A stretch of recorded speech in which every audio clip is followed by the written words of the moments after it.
Happy Saturday. Some baseball thoughts from me, MikeAntonellis. Make sure to follow me on X at the Radio Mike, TikTok as well. You can find me all over social media. And please hit that subscribe button. My personal YouTube, some of you know me from Red Sox Now. That's presented by FanArch. You see my personal account that comments all weekend. So, I wanted to hop on Saturday. I like to do these videos once in a while. I think some people, and I talked about this, are starting to get cabin fever. And as more as the offseason, it really hasn't, if you think about it. There was a game on November 1st. And I think some of the expectations that people have on December 6th, just give it time.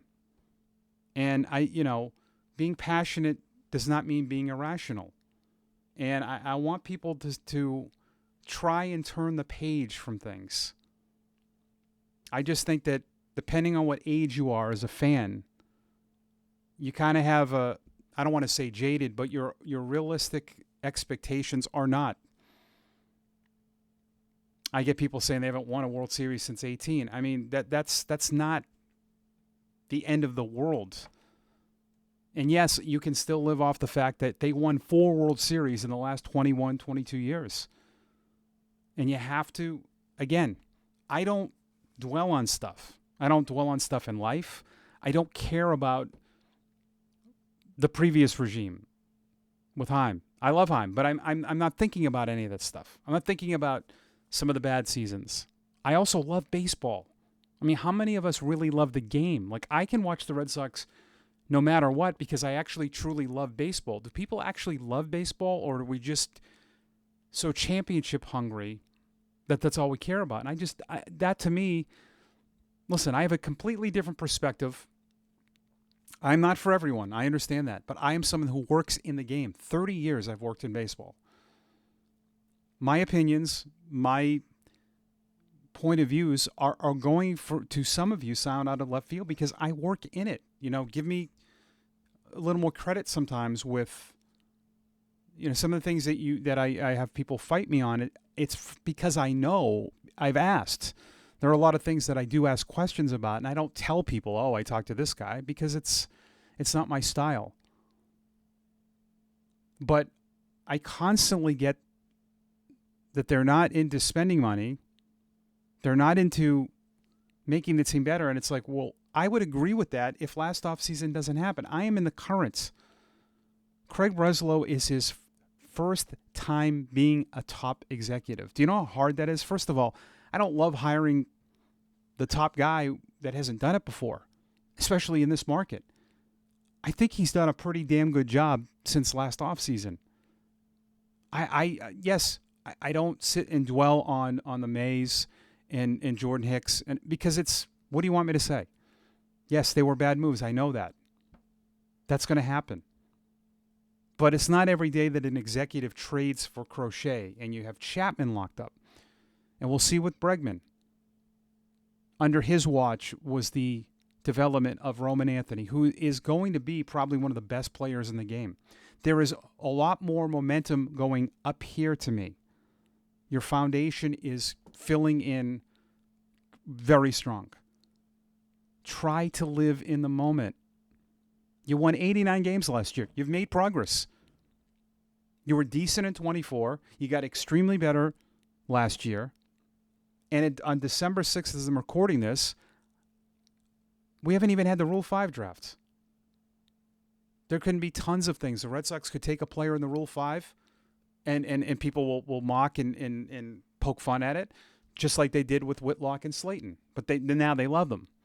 Or they could take someone that someone else wants and trade. They are constantly trying to make moves. I know this for a fact because I've checked in on it. There's a lot of things that they've tried to do. It doesn't always work.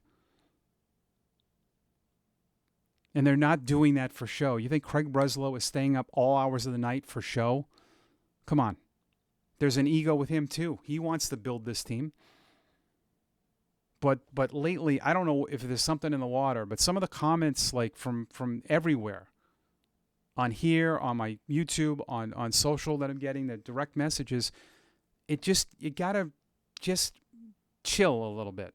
Like, you're overreacting to a lot of things that have not happened yet. I don't know what Oviedo's plans are. I don't know. Breslow did come out and say, we don't want any more 3 through 10s. Yes, I get it. I don't love that he said that, but that's part of the bargaining.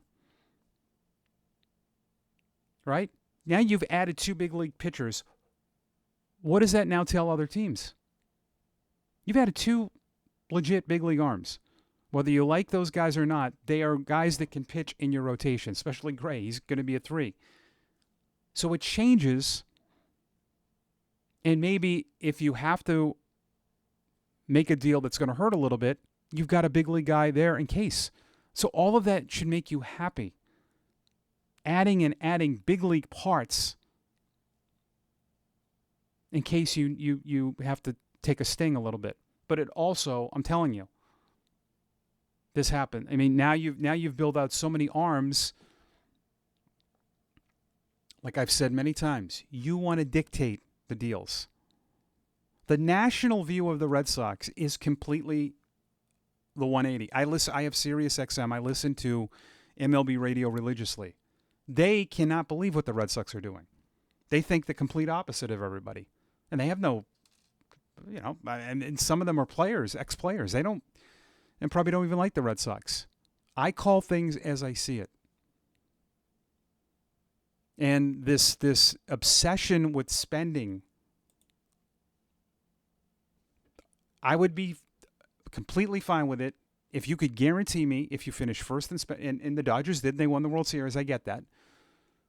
There's no guarantee if you spend exactly what they do that you're going to win a World Series. In fact, you had the same amount of wins. A lot of you are looking at things from 20 years ago that don't correlate to now. Milwaukee spent $94 million and had a better club than you. A way better club than you. Right? They were one of the best clubs in the game at $94 million. Not saying that that's right. I'm just saying that it's changed. And here's why.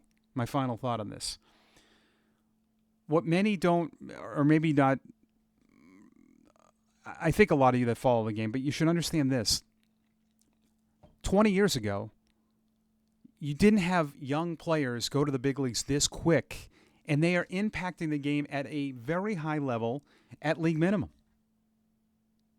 What Crochet is costing you and what Roman Anthony is costing you probably equate to $35 million a year players. So teams are putting, and the Red Sox have done this, they've put more money into their own. They have spent. They gave Brian Bayo a huge deal. They gave Rafaela. They gave Anthony. They gave Crochet. Bayo made less than $3 million last year and had an ERA in the top 15 in the game. The way you're doing business is changed a little bit. Yes, the Dodgers are completely different. We know that. How did it work out for the Mets? Clubhouse problems. Doesn't look like Pete Alonso wants to stay there. They won 83 games. They lost to the Marlins. Think about that. If that ever happened here, people would go crazy. And if Dylan Cease signed, everyone would complain that it was too much. But try to have an ability to live in the moment a little bit more. And enjoy this. And it's just a game. You know, some are getting so bent out of shape and really think that some ownership people have an agenda that they don't care. It's not true. And I'm not vouching for them. And it's just things that I've been in the organization since 2005.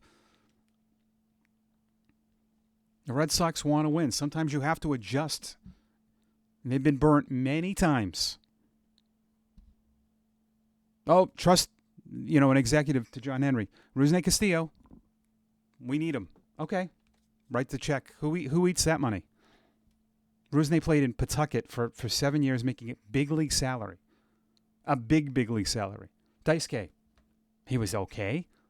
Carl Crawford, who eats all of that money? Now, the Dodgers ate the Crawford money. A lot of big contracts come from players after those 6 years that they're controlled by the team, and you got to overpay for them. I'm okay being smarter. This is what Theo always wanted to do. Fred Lynn told me the same thing. Fred Lynn said, look at the 75 team. Fred Lynn told me this in 2017. He came to Portland, and I talked to him about building how do you build? And he goes, player development. He goes, what do you think we did? And to be the 75 Red Sox and have a core like that is something I have always wanted. I want a core of guys that you can control and be around forever. I don't want this keep having to bring in new guys. I don't want that. I want a core. 15 core guys, maybe less. But it's what Theo always wanted to do, and it's part of why he left, is because if you read Feeding the Monster, he wanted to have 9 homegrown players, and he said, I know that will never be allowed here. And now we've seen the game shift so much now where the younger player means so much more. Subscribe to the channel. Leave me your thoughts. I'll have Red Sox Now on Monday. Wanted to pop on here for Saturday. Hope you have a great weekend, and as always, go Sox.